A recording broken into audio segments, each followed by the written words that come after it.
Cuando la vida te golpea en la cara tan fuerte que olvidas tu propio nombre, solo queda una cosa: buscar a Dios donde hace tiempo nadie lo busca.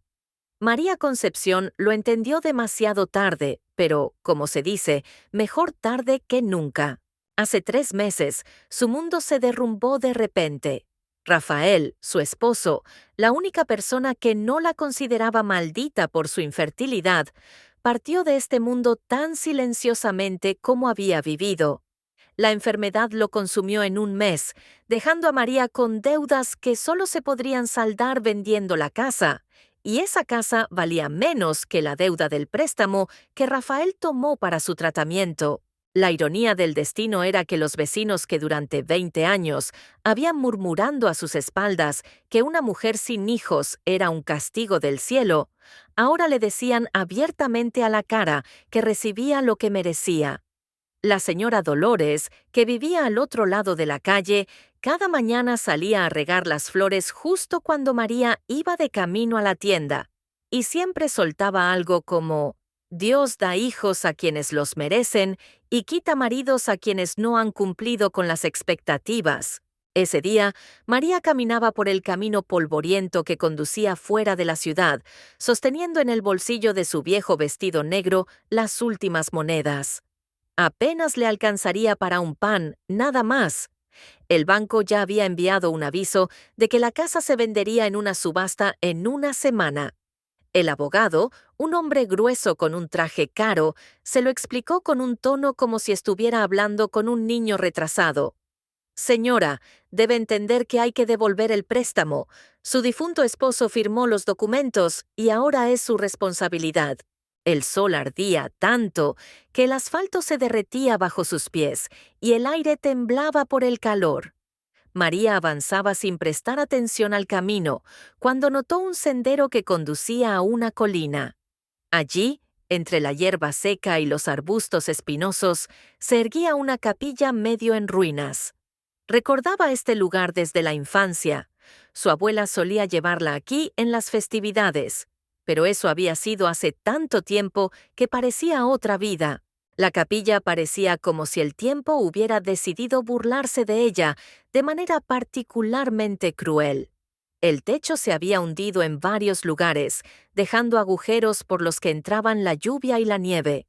Las paredes estaban cubiertas de grietas y las puertas de madera colgaban de una bisagra, chirriando al viento como la voz de un moribundo. María empujó la puerta, que cedió con un prolongado gemido. Dentro olía a humedad, moho y olvido. El polvo cubría un grueso manto todo lo que quedaba de su antiguo esplendor. Los bancos estaban podridos o habían sido desmantelados por los lugareños como leña. El suelo estaba cubierto de trozos de yeso y excrementos de aves, pero en el fondo de la capilla, en un altar de piedra torcido, aún permanecía un ícono. María se acercó, tratando de no pisar los afilados fragmentos de las ventanas rotas. La imagen de la Virgen María apenas era discernible bajo una gruesa capa de polvo, telarañas y suciedad.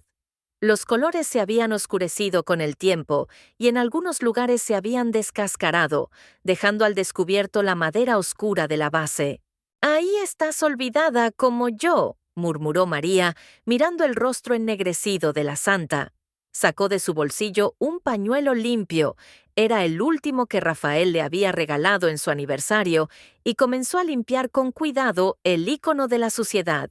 Bajo sus manos, el delicado rostro de la Madre de Dios fue apareciendo gradualmente. Los ojos de la santa miraban con tanta tristeza que María sintió cómo su corazón se apretaba de dolor. Esos ojos parecían ver toda la pena humana y asumirla. María trabajó en silencio, borrando el polvo de los siglos del ícono que tanto apreciaba. El pañuelo se volvió rápidamente gris por la suciedad, pero continuó, hasta que el rostro de la santa brilló a la luz del sol que se abría paso a través de los agujeros en el techo. De repente, la puerta de la capilla se abrió con tal estruendo que María saltó del susto.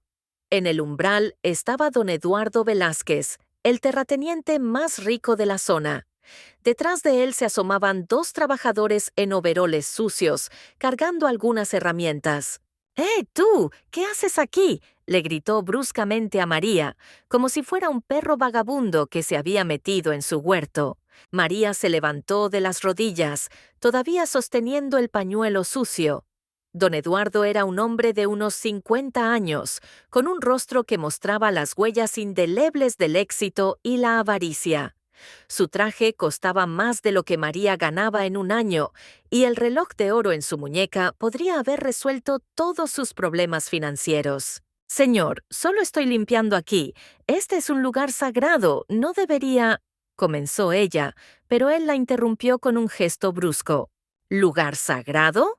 Se echó a reír de tal manera que el eco resonó en las paredes medio destruidas. «Mira a tu alrededor, mujer. Aquí solo hay ruinas. Las ratas y las palomas hacen sus necesidades aquí, y tú hablas de sacralidad». Su mirada rasguñó su vestido negro, se detuvo en sus zapatos desgastados y volvió a su rostro con una expresión de desprecio. «Esta tierra ahora es mía. La compré al municipio por deudas. Mañana comenzará la construcción de un nuevo almacén para mi granja. Así que recoge tus trapos y vete». Los trabajadores detrás de él se sonrieron. Uno de ellos, un chico con un diente de oro, agregó: «Quizás, señora, sería mejor que buscara trabajo como sirvienta. Don Eduardo tiene una casa grande. Siempre hay necesidad de personas para la limpieza». «Sí, exacto», añadió don Eduardo con una sonrisa burlona. «Escuché que ahora eres viuda. Tu marido murió, no tienes hijos. El banco se llevará tu casa pronto. Tal vez es hora de dejar de lado el orgullo y hacer un trabajo real. En mi casa pagan bien, aunque tendrás que trabajar de sol a sol». María sintió cómo la sangre le subía a las mejillas. Cada una de sus palabras golpeaba los lugares más dolorosos de su alma. Ese hombre conocía su desgracia y disfrutaba al hurgar en su cara, como un gato juega con un ratón atrapado.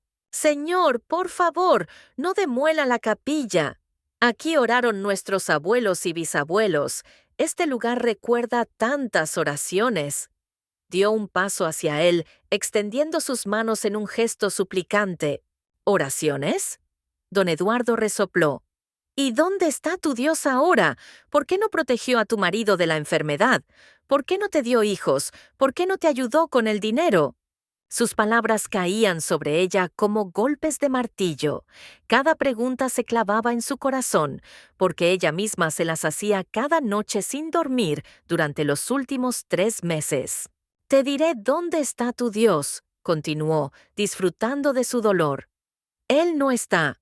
Solo hay dinero, poder y aquellos que saben cómo usarlos. Y a personas como tú, el mundo simplemente las tritura y las escupe». Se dio la vuelta hacia los trabajadores. «Mañana al amanecer comienza la demolición aquí. Quiero que para la tarde no quede nada de este escombro. Y tú», volvió a mirar a María, «ni siquiera pienses en volver aquí.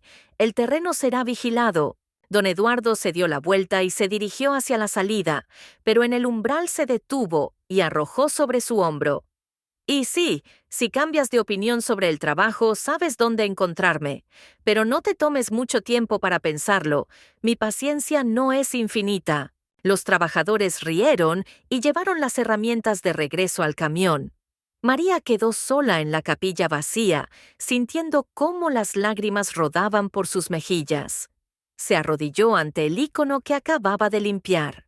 «Virgen María, quizás tiene razón. Quizás realmente no hay Dios, y yo solo soy una viuda loca aferrándome a las últimas ilusiones». Miró el rostro de la santa, que ahora destacaba claramente contra la madera oscura. Los ojos de la Virgen María la miraban con amor infinito y comprensión. «Sé que todos piensan que soy un fracaso, quizás tienen razón, pero si me escuchas, dame una señal, cualquier señal». María se inclinó y besó el ennegrecido rostro del ícono. Sus labios tocaron la fría madera y sintió un extraño calor que se desbordaba por todo su cuerpo, llegando hasta las puntas de los dedos y calentando su corazón. Cuando levantó la cabeza, notó algo increíble. Allí donde sus labios habían tocado el ícono, la madera se había aclarado. no solo se había limpiado, se había iluminado, como si alguien estuviera encendiendo una suave luz desde dentro.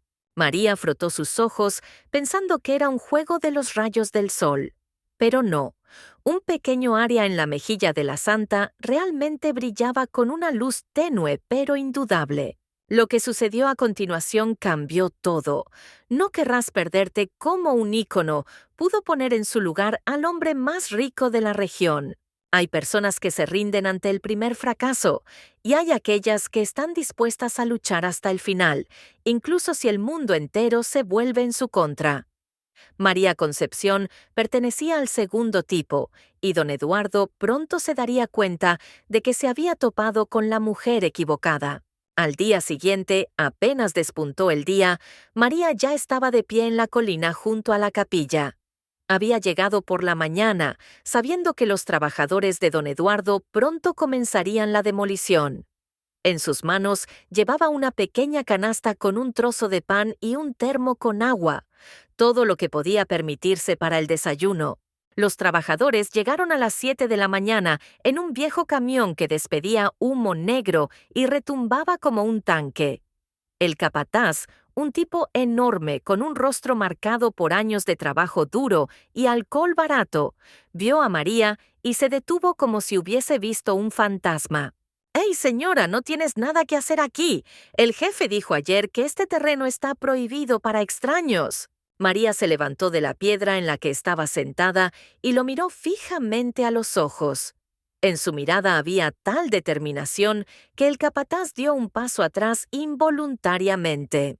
«Solo te pido una cosa, déjame despedirme de la santidad, 5 minutos, no más». El capataz se rasguñó la cabeza. Era un hombre simple, criado en una familia donde siempre había un ícono en cada habitación, y la idea de destruir un lugar sagrado sin bendición le parecía un sacrilegio. «Está bien, 5 minutos, pero luego lárgate, de lo contrario me caerá el jefe». María corrió a la capilla como si la persiguieran demonios. Corrió hacia el ícono y se detuvo ante la maravilla. Esa manchita brillante que había aparecido ayer donde ella había besado no había desaparecido. De hecho, se había intensificado, como si alguien hubiera ajustado un interruptor invisible. María volvió a besar la imagen de la santa, esta vez en la frente, y bajo sus labios brotó otra manchita de luz. El calor se esparció por todo su cuerpo y sintió una oleada de fuerza que no había sentido en meses. «¡Se acabó el tiempo!», gritó el capataz desde la puerta. María salió de la capilla y se sentó en la misma piedra, pero ahora no planeaba irse. Los trabajadores se pusieron a trabajar, comenzando por desmantelar lo que quedaba del techo. Pero apenas el capataz levantó una barra para romper la pared cerca del altar, ocurrió algo extraño. La barra se resbaló en el primer golpe, el capataz perdió el equilibrio y cayó al suelo, golpeándose dolorosamente el codo contra una piedra afilada. Se levantó, frotándose el lugar golpeado, y lo intentó de nuevo. Esta vez, la barra se atascó en la pared con tal fuerza que tuvieron que sacarla entre 3. «¡Qué demonios!», maldijo mirando la herramienta que de repente pesaba como un yunque. El segundo trabajador, un joven llamado Carlos, probó con un martillo. Pero en cuanto se preparó para golpear, el cielo oscureció de repente y comenzó a caer una lluvia tan torrencial que en 5 minutos todos se empaparon hasta los huesos. Y habían comenzado el día sin ni una nube. «¡Vámonos!», gritó el capataz. «Continuaremos mañana cuando el clima mejore». María se quedó bajo la lluvia, empapada, pero sonriendo. Sentía que no era una simple coincidencia. Era así cada día durante 7 días seguidos. Cada mañana María iba a la capilla antes que los trabajadores, besaba el ícono y se sentaba a esperar. Cada día el rostro de la santa se volvía más brillante y el trabajo más arduo. En el segundo día, las herramientas de los trabajadores comenzaron a romperse una tras otra. La barra se quebró en 2, el martillo se le escapó de la mano y casi quebró la pierna de Carlos, y la motosierra se apagó y no volvió a encenderse, aunque era casi nueva. En el tercer día, la mitad de la brigada cayó con descomposición estomacal después del almuerzo, aunque todos comían la misma comida en la misma cafetería. En el cuarto día, el camión con nuevas herramientas se atascó en el barro justo delante de la puerta de la capilla, y tuvieron que sacarlo con un tractor hasta la noche. Para el quinto día, incluso los trabajadores más escépticos comenzaron a cruzarse al pasar junto al ícono. Don Eduardo llegaba cada día, y con cada visita se volvía más furioso. Su rostro se sonrojaba de rabia, sus ojos se llenaban de sangre y su voz se rompía en gritos. ¡Qué idiotas! Les pago para que no tengan miedo de viejas supersticiones. Estos son solo coincidencias. En el sexto día trajo un nuevo grupo de trabajadores de la ciudad vecina, personas que no conocían las leyendas locales y no habían escuchado sobre los sucesos extraños. Pero incluso ellos solo duraron hasta el almuerzo, cuando el capataz intentó usar la barra para perforar la pared cerca del ícono. La herramienta rebotó y lo golpeó directamente en la frente. El hombre cayó desmayado y tuvieron que llevarlo urgentemente al hospital. Para entonces, los rumores sobre los extraños sucesos en la capilla se habían esparcido por toda la zona. La gente comenzó a llegar para ver a la viuda loca y su ícono brillante. Algunos se reían, otros se cruzaban y otros simplemente se paraban y miraban con curiosidad. La señora Dolores, la misma vecina que antes le lanzaba crueles palabras a María, ahora la evitaba a más de 1 kilómetro, murmurando oraciones para sí misma y aferrándose a su crucifijo. Esta mujer se ha involucrado con fuerzas oscuras, susurraba a todos los que estaban dispuestos a escuchar. De otro modo, ¿cómo explicar todas estas rarezas? Pero hubo otros. La anciana Consuelo, que tenía una tienda en el centro del pueblo, llegó el séptimo día y miró el ícono durante mucho tiempo. Luego se acercó a María y le dijo suavemente: «Hija, he visto muchos milagros en mis 70 años. Y lo que está sucediendo aquí no es brujería, es respuesta a una oración». En el séptimo día, incluso el padre Miguel, el joven sacerdote de la nueva iglesia, no pudo resistir y llegó a ver lo que estaba sucediendo. Era un hombre educado que había terminado el seminario en la capital y miraba con una saludable dosis de escepticismo las supersticiones populares. «Señora María», le dijo, tratando de hablar con un tono tranquilo y reconfortante, «la gente cuenta cosas increíbles. Dicen que el ícono brilla, que aquí ocurren milagros, pero ¿no entiende que todo esto puede ser simplemente un producto de la imaginación?» María lo miró con ojos cansados, pero serenos. Durante esa semana había perdido peso, se había demacrado, pero en su mirada había una fuerza que antes no tenía.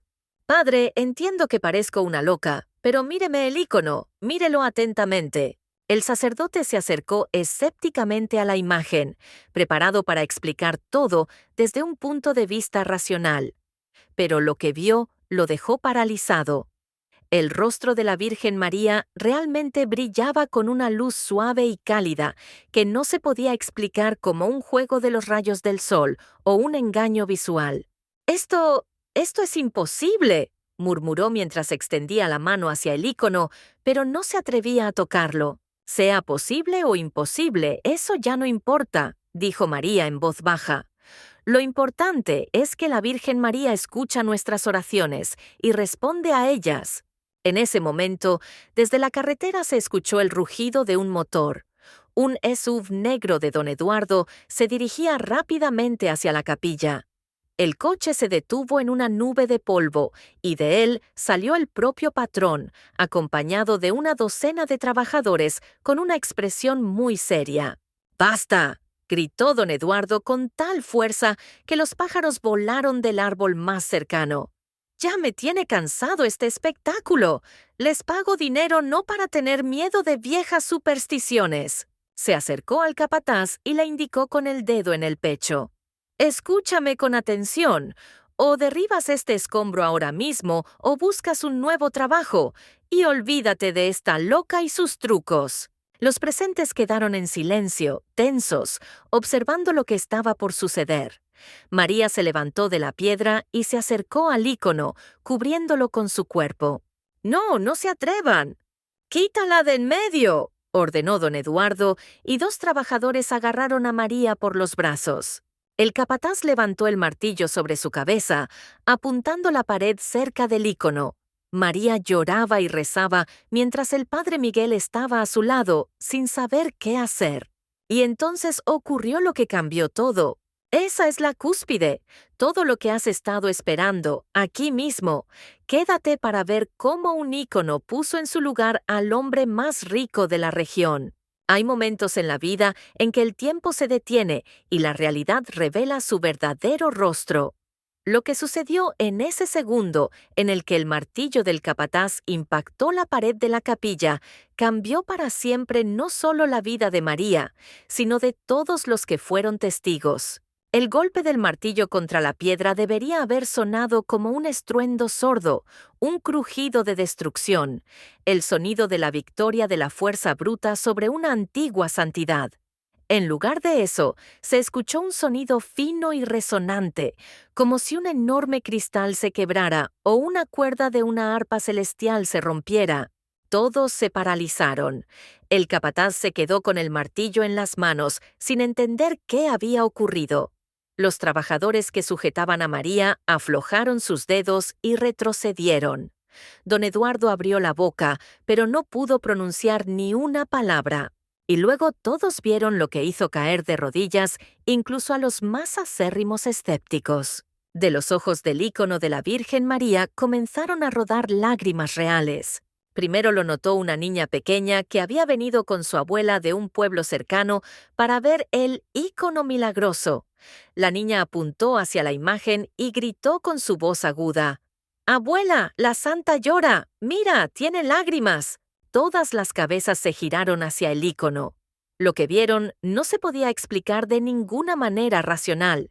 De los ojos de la Madre de Dios realmente caían lágrimas. No pintura, no agua, no una imitación, sino lágrimas reales y vivas. Goteaban lentamente por las mejillas de la santa y caían al suelo polvoriento de la capilla, donde cada gota dejaba un pequeño círculo brillante. El capataz dejó caer el martillo, que resonó en las losas de piedra. El sonido del eco recorrió la capilla, pero nadie prestó atención. Todos miraban al ícono llorando, incapaces de creer lo que veían. «¡Esto es un engaño!», gritó don Eduardo, pero su voz temblaba, y su rostro palideció tanto que sus labios se pusieron azules. «Esto es alguna clase de truco. Ella lo fraguó todo». Pero incluso él sabía que la absurdidad de sus palabras llegaba a una cabeza. ¿Cómo podría una mujer que tenía en su bolsillo las últimas monedas orquestar un engaño tan complejo? Y lo más importante, ¿por qué? El padre Miguel fue el primero en recobrar la compostura del shock. Cayó de rodillas ante el ícono y comenzó a rezar con voz temblorosa: «Madre de Dios, perdónanos a los pecadores. No sabíamos lo que hacíamos». Su ejemplo resultó contagioso. Uno tras otro, la gente se arrodilló. Los trabajadores que un momento antes se preparaban para destruir la santidad, ahora se cruzaban y murmuraban oraciones. Incluso el capataz, ese hombre robusto con manos como palas, se quedó con lágrimas en los ojos y no pudo pronunciar ni una palabra. María se liberó de los trabajadores atónitos y se acercó al ícono. Las lágrimas de la santa aún caían, dejando húmedas huellas en su rostro ennegrecido.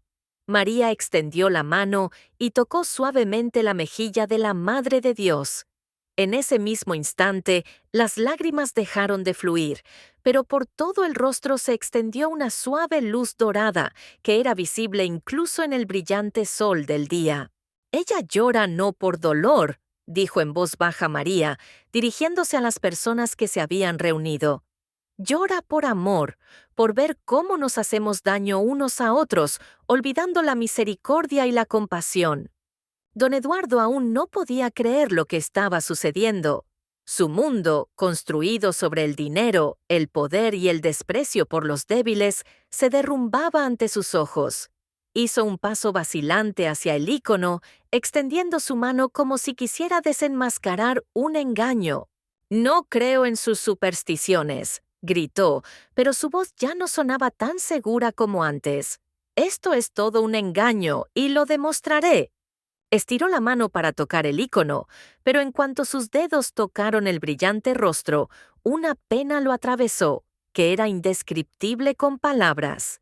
No era un dolor físico, era el dolor de un alma que se veía tal como era en realidad.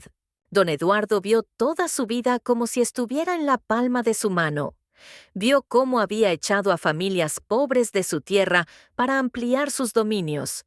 Cómo había negado ayuda a niños hambrientos, diciendo que eran responsables de su pobreza. Cómo se había reído de los ancianos que no podían pagar por medicamentos. Vio el rostro de su madre, que había muerto en un asilo, mientras él construía una nueva mansión. Vio los ojos de su propio hijo, que se había ido a otro país porque no podía soportar más la crueldad de su padre. Vio a todas aquellas personas a las que podría haber ayudado, pero que no lo hizo. A todos aquellos a quienes había humillado, menospreciado, pisoteado en su camino hacia la riqueza y el poder. Don Eduardo cayó de rodillas junto al padre Miguel. Las lágrimas corrían a raudales por su rostro y de su pecho brotaban sollozos que no podía detener. «Perdóname», lloraba mirando el ícono. «Madre de Dios, perdóname. He sido ciego, he sido cruel, he olvidado que todos somos hijos de un solo Dios». Se volvió hacia María, su rostro distorsionado por el arrepentimiento. «María, perdóname. Te dije cosas horribles. Quería destruir lo que es sagrado para ti. Perdóname, si puedes». María lo miró con sorpresa y luego sonrió suavemente, poniendo su mano sobre su hombro. «Don Eduardo, en el corazón de la Virgen no hay lugar para el odio, solo hay amor y perdón». A partir de ese día, la vida en la región cambió radicalmente. Don Eduardo realmente construyó una nueva iglesia, pero modesta y acogedora, con grandes ventanas y bancos simples. Abrió un refugio para viudas solas y ancianos, un hospital para pobres, una escuela para niños de familias de bajos ingresos. El padre Miguel trasladó sus servicios a la capilla restaurada, donde el ícono continuó brillando con una luz suave. Cada domingo, la iglesia estaba llena de personas que llegaban no solo de los pueblos vecinos, sino también de ciudades lejanas. Y María se convirtió en aquella a quien la gente respetuosamente llamaba la guardiana de la santidad. Cada día venía al ícono, lo limpiaba del polvo, encendía velas y rezaba. Y cada día besaba el rostro brillante, recibiendo a cambio el calor que la ayudaba a seguir viviendo. Don Eduardo cumplió su palabra y ayudó a María a saldar sus deudas. Le ofreció el trabajo de cuidadora en la nueva iglesia, con un salario digno y una pequeña casa al lado de la capilla. «No puedo cambiar el pasado», le dijo en el día en que le entregaba las llaves de la nueva casa. «Pero puedo hacer que nunca más te falte nada». La gente decía que las lágrimas de la santa sanaron no solo a don Eduardo, sino a toda la región.